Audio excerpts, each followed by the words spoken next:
მე გახლავართ დავით გალეგაშვილი. ამჟამად ვიმყოფებით ზემო აჭარაში, სოფელ მანიაკეთში. ვართ შესანიშნავ ოჯახში და გვექნება საუბარი ქალბატონ ლეილა ხოზრევანიძესთან. გამარჯობა ქალბატონო ლეილა. გამარჯობა. ბედნიერი ვარ და მოხარული რომ თქვენთან ვარ.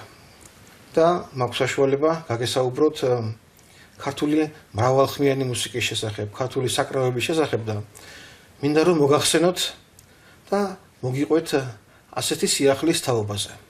ჩვენი ორგანიზაცია ერთსულოვნება საზოგადოების უფლებებისათვის ამჟამად ახორციელებს პროექტს, რომელსაც მხარს უჭერს და აფინანსებს ნაწილობრივ საქართველოს კულტურის სამინისტროს შემოქმედებითი საქართველო და გარდა ამისა კიდევ აფხაზეთის მთავრობის სამინისტრო, რომელიც აფხაზური სიმღერის მხარდაჭერით შემოგვეხიდა. ვაკეთებთ ციფრულ ვერსიას საიტისა და ასევე პროგრამისა, რომელიც საშუალებას მისცემს ყველა ადამიანს დედამიწაზე, იცის თუ არა ქართული, ესმის თუ არა სამხმოვანი მუსიკა, როგორ უნდა ისწავლოს, რომ მან თავისი სურვილით შეისწავლოს ამ თვითმასწავლებლის საშუალებით ქართული მრავალხმოვანი სიმღერები და საგალობლები. შერჩეულია ამჟამად საქართველოს ყველა კუთხის და მხარის თითო სიმღერა, აფხაზეთისთვის ორი აფხაზური სიმღერა იწერება და ვინაიდან იყო სვანური სიმღერაც სვანურ ენაზე, მეგრული სიმღერას მეგრულ ენაზე, აჭარას წილად ხვდა, რომ აქედან ლაზური სიმღერა ყოფილიყო წარმოჩენილი, იმიტომ რომ შევსებულიყო ქართველური ენების სრული მასშტაბით. მაგრამ ვინაიდან აჭარის ქართული მრავალხმიანი სიმღერა ეს განსაკუთრებული საოცრება არის, ამიტომ ჩვენ დღეს 13 მაისს მივმართეთ აჭარის მთავრობის თავმჯდომარის წერილობით და ასევე კულტურის მინისტრს, რომ ასევე მხარი დაუჭიროს ამ პროექტის განვითარებას იმ კუთხით, რომ აჭარიდან იყოს ორი სიმღერა ჩაწერილი და გაკეთებული და ციფრულში გადაყვანილი. ერთი, რაც ისედაც იქნება და კეთდება, ეს არის ლაზური და ამას დაემატოს უკვე აჭარისთვის დამახასიათებელი გასაოცარი აჭარული მრავალხმიანი ქართული სიმღერები.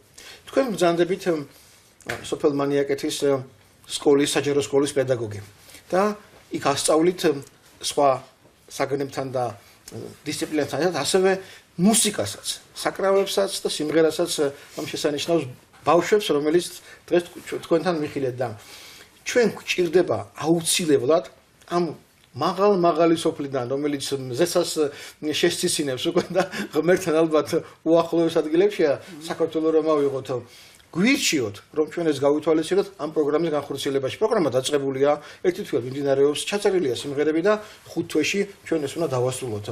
რას გვირჩევთ? რა მოთხოვნილება აქვთ ბავშვებს? როგორ უნდა ასწავლონ ქართულ სკოლებში ეს ქართული მრავალხმიანობა? რომელი აჭარული სიმღერა შეიძლება რომ შეირჩეს ამ პროექტისთვის? ამაზე გისმენთ ყურადღებით და ახლა კითხვას აღარ დაგისვავთ, გაქვთ სრული თავისუფლება, რომ ყველაფერი გვიამბოთ. რა ვიცი, საიდან დავიწყო, არ ვიცი, მე მართალია სხვა საგნებს ვასწავლი, მაგრამ ძირითადად მე მაინც მუსიკა მიყვარს და აჭარული და კი არა ყველა დიალექტის, ყველა კუთხის სიმღერებს და მას პატივს ვცემ და ვცდილობ რომ ბავშვებს გავაცნო სკოლაში. ვცდილობ რომ იცოდნენ მეგრული, გურული, კრიმანჭული რა სჯობს, გურულ კრიმანჭულს და აჭარული ჩვენი რა თქმა უნდა არის ერთადერთი რაღაცნაირი სახალისო და უფრო საინტერესო ჩვენი შაირები. ეს შაირები ახლა რემიქსის სახით გამოვიდა 1000-ნაირი რაღაცები შესწორებები შეიტანეს ვისაც როგორც უნდა და ისე გააკეთეს ეს აჭარული შაირები. ეს ცუდი არ არის, მაგრამ ზოგჯერ მე ვფიქრობ, რომ უფრო შორდება ამ მას ფესვებს უფრო შორდება და უფრო თანამედროვეობაში გადადის და შეიძლება დავიწყებასაც მიეცეს მერე დროთა განმავლობაში, რომ მაშინ როგორ მღეროდნენ კონკრეტულად გლეხის გულიდან ამონადენი სიტყვები რომ დაიკარგოს. მე ვცდილობ რომ ხანდახან ჩვენ თვითონ ბავშვებთან ერთად დავსხდებით და ვიგონებთ ახალ შაირებს რაღაცებს და რითმს მოარგებთ და მღერი ვართ ჩვენ თვითონ. მე ახლა ძირითადად სკოლებში არის ძალიან ისეთი არის კლასიკა ძირითადად შემოსული არის მუსიკის გაკვეთილებზე კლასიკა. მაგრამ ბავშვებს რა ვიცი როგორ გითხრათ, არ აინტერესებთ რამდენ პროცენტს ახლა რომ თქვათ დაუშვათ 100%-დან 90%-ს არ აინტერესებს კლასიკა, აინტერესებს უფრო რაღაცნაირი მსუბუქი მუსიკა, რიტმული სიმღერები და ასე შემდეგ. მე ვცდილობ რომ შევაყვარო როგორც ასეთი მარტო ისე კი არა რომ მეც მღერი ვარ რა თქმა უნდა. აი არ მოგეწონათ მეთქი ვეუბნები, არ მოგეწონა, მე თვითონ რომ ვუმღერებ. კი მოსწონთ, მაგრამ მაინც რაღაცნაირად ეს ინგლისური სიმღერები რაღაცნაირი უფრო მეტი ჩაერია ამ ჩვენ მაშინ ჩვენ დიალექტში ყველა მიმართულებით. რა ვიცი ახლა როგორ გითხრათ, მე რა რჩევა უნდა მოგცეთ ყოველ შემთხვევაში მრავალხმიანობა საქართველოსთვის დამახასიათებელია და მე ყოველთვის ბავშვებს ვურჩევ რომ აი გეამაყებოდეთ უნდა ყოველთვის რომ ჩვენ ასეთი დონის სიმღერები გვაქვს. და რატომ მაგალითად ინგლისურად ვიმღეროთ? მე არ უგვილობელყოფ რომ ისინიც კარგია, მართალია, მაგრამ ასეთი სამხმიანობა, ასეთი ძვირფასი სიმღერები მართლა რომ გალობა მაგალითად შენ ხარ ვენახი რომ მე ახლა იმის გასვენებაზე უყურებდით პანაშვიდებზე და იმაზე პატრიარქის და ეს რომ იმღერებოდა იქ ეს ყველა გაკირვებული უყურებდა იქ ჩამოსულებიც იყვნენ ხო და ეს სამხმოვანება ყველგან ხომ არ არის ყველა იმაში თითქმის არსად არა ქართულია კიდევ ერთ-ორ ადგილას სოფლიოში ო არის მაგრამ მე მომისმენია მაგრამ ასეც შენ ხარ ვენახი რომ იმღერება მე არ ვიცი იმაზე კარგი მოსასმენი რა შეიძლება ადამიანმა მოისმენოს ქალბატონო ლეილა თქვენ როგორც ვიცი ყველა ხმას ასწავლით ბავშვებს პირველს მეორეს ბანს როგორ ითვისებენ ამას როგორ მოსწონთ რომელი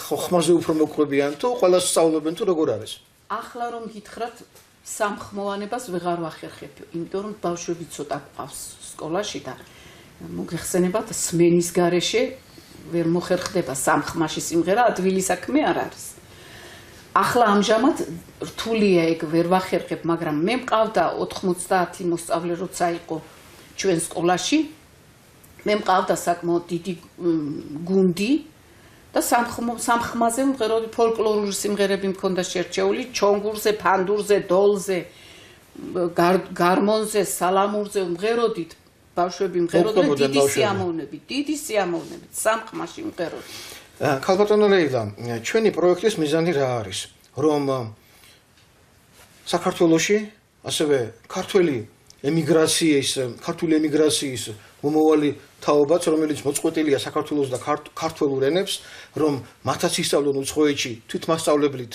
ეს ქართული მრავალხმიანობა და გარდა ამისა ჩვენი უკვე მიზანი არის ისიც რომ როგორც კი დასრულდება პროექტი ჩვენ ვთხოვოთ საქართველოს ხელისუფლებას მთავრობას კულტურის სამინისტროს განათლების სამინისტროს რომ ეს ყველაფერი ციფრული თვითმასწავლებელი უკვე კომპიუტერის საშუალებით მასწავლებლების გარეშე რომ შევიდეს სკოლაში როგორც დისციპლინა ამას როგორ უყურებთ კი ბატონო მე მომწონს ეს თქვენი ინიციატივა ძალიან კარგი იქნება რომ ახლა მე კიდევ გავიმეორებ იმას რომ ამაზე ძვირფასი მსოფლიოში არავის არაფერი არ აქვს ამ ერთ მუჭაერს გვაქვს ეს ძვირფასი სამხმოვანება და რატომ უნდა დაიკარგოს და რატომ არ უნდა ისწავლებოდეს პირველ პლანზე ეს და დანარჩენი კი ბატონო კი საჭიროა სხვებიც მაგრამ პირველ პლანზე ეს უნდა იდგეს რომ ადგილობრივი ფოლკლორი უნდა შეისწავლებოდეს სკოლაში გაკვეთილებზე უნდა ისწავლებოდეს დიდი მადლობა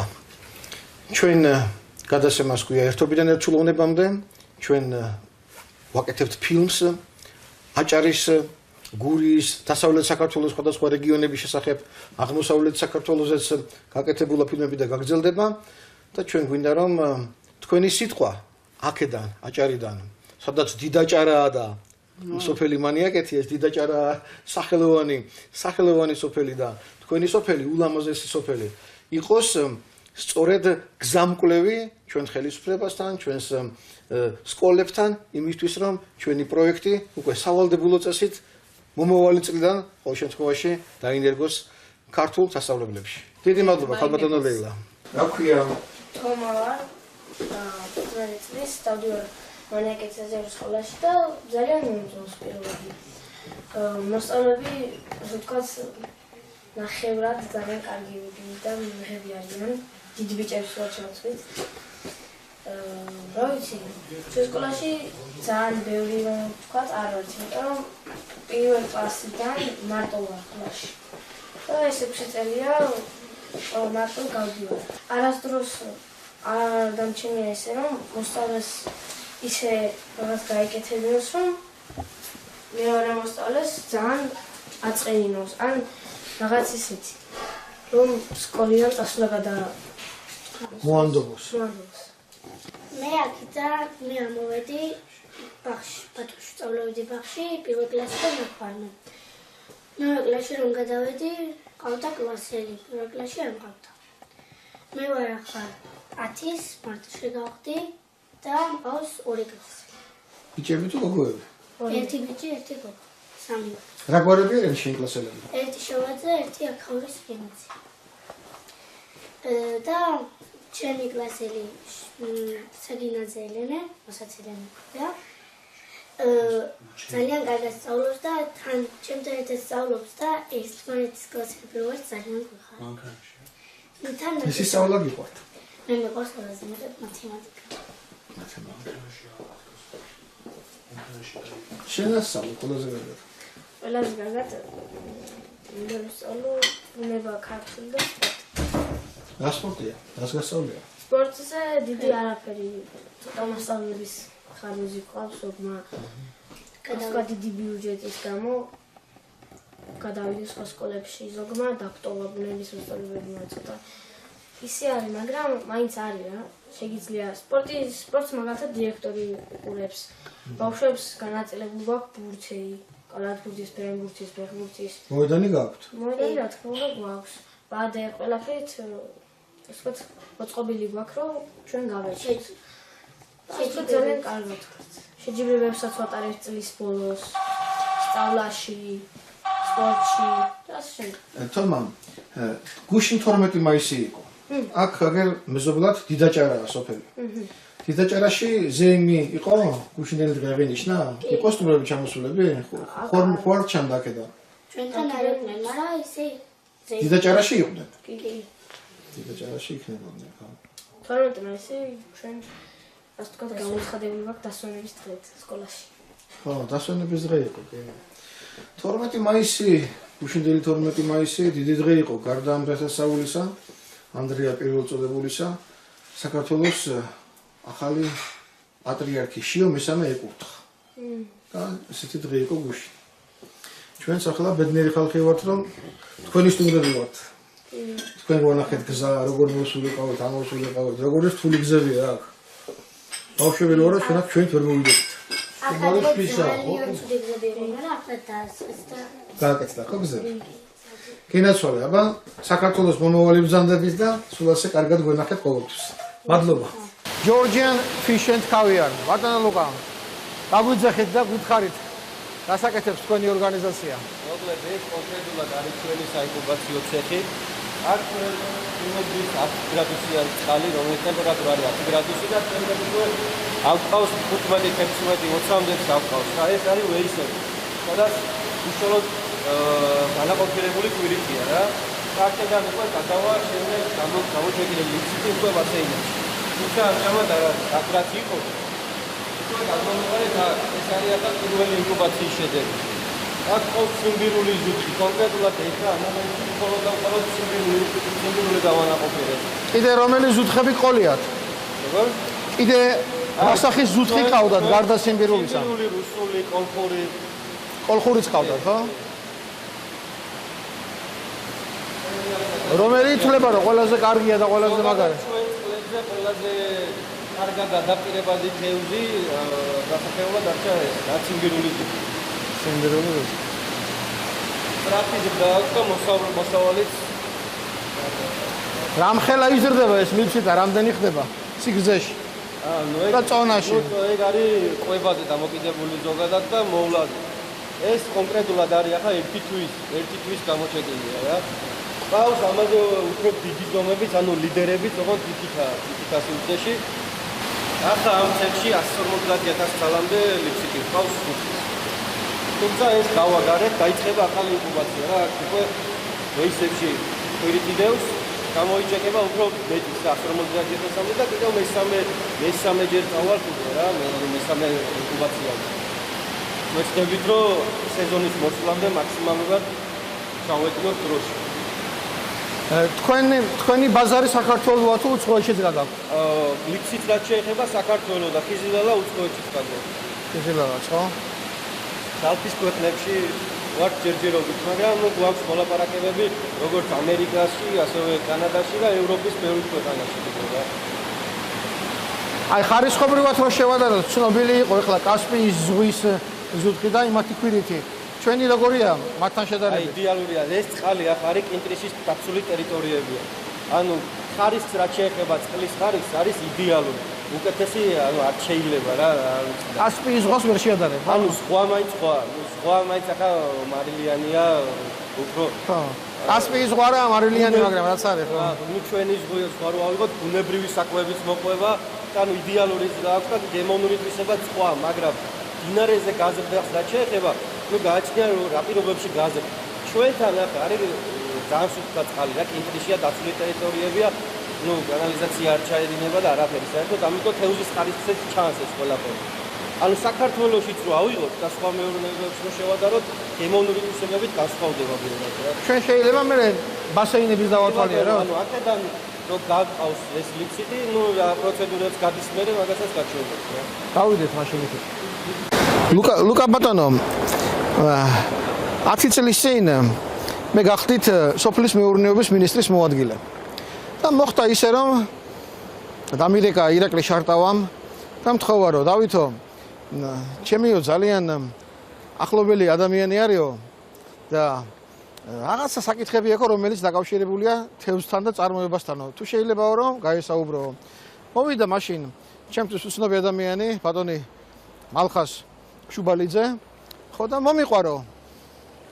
აქვს გეგმა რომ საქართველოში დაიწყოს ზუთხის წარმოება, გაშენება, გამრავლება და ეს ყველაფერი გადაწყვეტილია რომ მოხდეს კინტრიშის ხეობაში.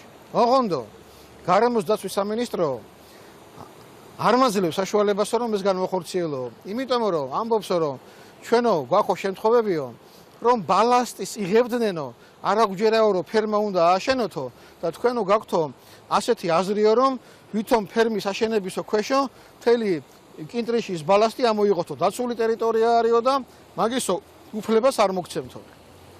არ ვიცნობდი ახლა მაშინ ბატონ მალხაზის და ვინაიდან ისეთმა ადამიანმა დამირეკა ბატონი ჟიული შარტავაშვილმა ბატონმა ირაკლიმ რომ არ შემეძლო რომ არ დამეჯერებინა იმ ადამიანისა ვინც მათ მთხოვეს რომ შევხედროდო. დაურეკე გარემოს დაცვის სამინისტროში ჩემი ძველი მეგობარი კაცი იყო მაშინ კოლეგა თემური მურღულია და უთხარი თემურ მეთქი იმისთან ადამიანია მოსული მაგი ვარიანტი არაა თქო რომ იტყუილებოდეს მეთქი რამეს და აქ რაღაცა ბალასტი აინტერესებდეს თქო. ხო და დავიცი ახლა თუ შეგვიძლია მეთქი ჩვენ რომ რეკომენდაცია მივცეთ სამინისტრომ მეთქი ან თქვა პირადი რეკომენდაცია რომ ენდოთ რომ ეს ადამიანი არ მოიტყუილება ნუ შეუშლეთ მეთქი ხელს დიდ საქმეს აკეთებს მეთქი და ჩვენ სოფლის მეურნეობა სჭირდება მეთქი ეს ზუთხის წარმოება და გამრავლება და გაშენება და ყველაფერი თქო. თემურიმ ირწმუნა ახლა ჩემის იმიტომ რომ დიდი ხნის მეგობრობა გვაკავშირებს ჩვენ და მისცეს ეს ნებართვა და მალხაზიმ საოცრება ააშენა რა. საქართველოს სიმდიდრე არის ნამდვილად და ჩვენ ახლა იმედია უკვე თქვენ გვანახებთ აი ამ აუზებში როგორ იზრდებიან და როგორ მრავლდებიან ქართული ზუთხის წარმომადგენლები. ლუკა ბატონო, ჩვენ ვართ საზოგადოებრივი ორგანიზაცია ერთსულოვნება საზოგადოების უფლებებისათვის ჩვენი მიზანია რომ რასიკეთაც ხდება ქვეყანაში ან თუ რაიმე საკითხია გადასაწყვეტი ხელი შეუწყოთ ადამიანებს, ორგანიზაციებს და ხალხს და ხელისუფლებას შორის კავშირების აღდგენას და დაახლოებას. ეს მაგალითი რომელიც მე მოგიყევით ეს-ერთი არის ჩემი ბიოგრაფიიდან, როდესაც უცნობი ადამიანი მოვიდა და მაშინ ვირწმუნეთ რა მალხას შუბალიძის გეგმებში, აი ეს შედეგი მიიღო საქართველოს. ნამდვილად დიდი სიმდიდრე არის მთელი ქვეყნისა და აჭარისა, რა თქმა უნდა, ჩვენ ახლა აჭარაზე ვიღებთ პატარა ფილმს და გვინდა რომ ეს ყველაფერი გავაშუქოთ. ამიტომ ჩვენ დიდი ყურადღებით ვისმენთ თქვენს მონათხრობს და გთხოვთ მოგვიყვეთ ამ აუზებში რა ხდება. ესე იგი კონკრეტულად ეს არის 1000 კვადრატიანი აუზები, სადაც ჩვენ განაწილებული გვყავს სადედე ჯოგი.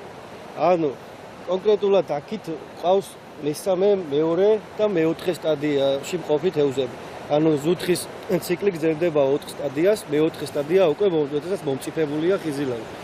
თუმცა ზუთხი ყოველ მეორე წელს გვაძლევს ხიზილალას. ანუ აქით მარჯვნივ ყავს უკვე მომწიფებული ზუთხები, რომლებიც უკვე მზადა როგორც საინკუბაციოდ, ისე ხიზილალისთვის, საკვები ხიზილალისთვის. აქით უკვე ყავს ისეთი ზუთხები, რომლებიც უფრო მოგვიანებით ან შემოდგომაზე, ან საერთოდ მომავალ წელს მოგცემს ხიზილალას. ანუ მათი განცალკევება არის აუცილებელი. ამას ჩვენ ვამოწმებთ როგორც ბიოფსიით, ასევე ეხოსკოპიის აპარატით.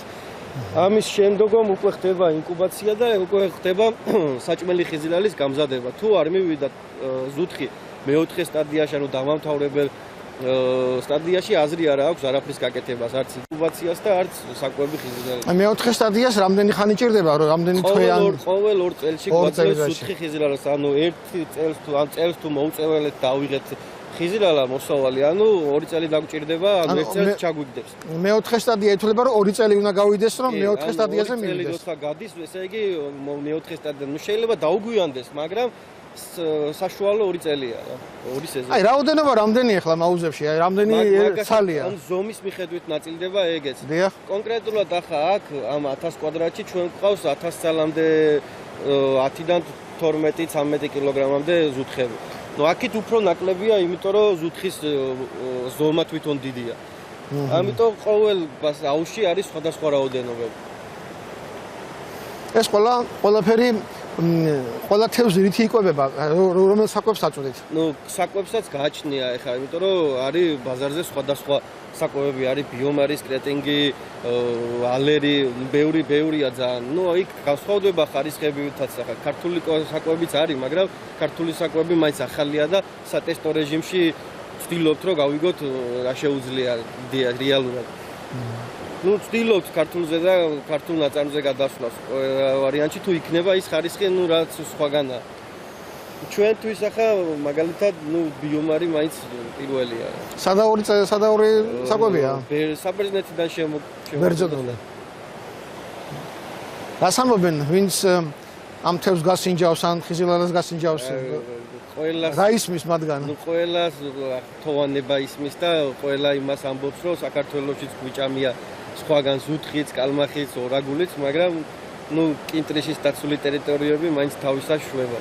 საუკეთესო კინტრიშის არის მოკლედ. და ერთი უდიდესი პლუსი ჩვენ მეურნეობას რაც აქვს, ეს არის, რომ აუზიდან აუზში წყალი არ გადადის. ყველა აუზს მიეწოდება, ანუ საკუთარი შემოსული წყლები აქვს, მილები, რომლებითაც შემოდის და გადის. ანუ აუზიდან აუზში არც წყალი, არც ფეკალი, არც ნარჩენი არაფერი არ გადის საერთოდ.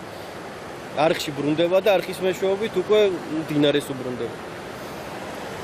რამდენი აუზია სულ რასაც ახლა ჩვენ ხედავთ? 26 აუზი. ის რა შენობებია მაღლა?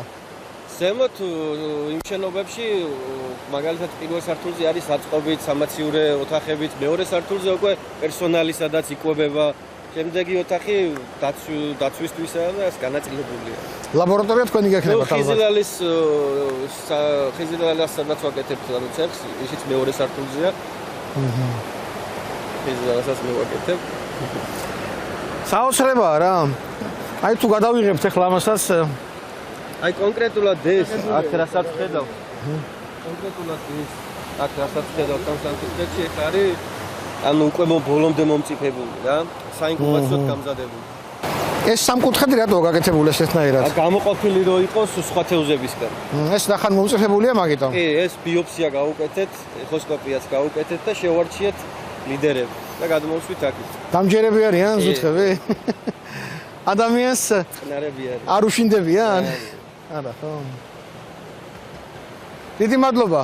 არაფრის. ბატონო ლუკა, ჩვენ აქტუალნებულები ვართ იქით მადლობა. თქვენი შრომით ბატონი მალხაზის, ბატონი მამუკას ჩუბალიძეების ოჯახისა, რომლებიც ასე დიდ საქმეს აკეთებენ საქართველოსთვის და აჭარისთვის. სასახელოა ნამდვილად ჩვენ ახლა ვხედავთ როგორ შეიძლება რომ აყვავდეს თლიანად საქართველო. ერთ-ერთი მაგალითი აი ეს მეურნეობაა.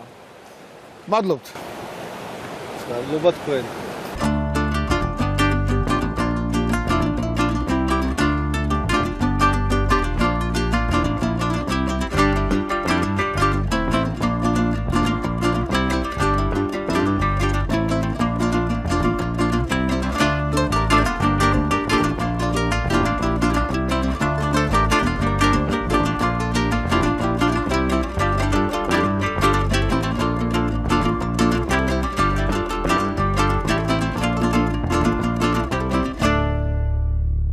იყო საზოგადოებრივ ანალიტიკური გადაცემა ერთობიდან ეცვლობამდე და მე მისი ავტორი და წამყვანი მიხეილ ანტონაძე გემშვიდობებით მომავალ შეხვედრამდე.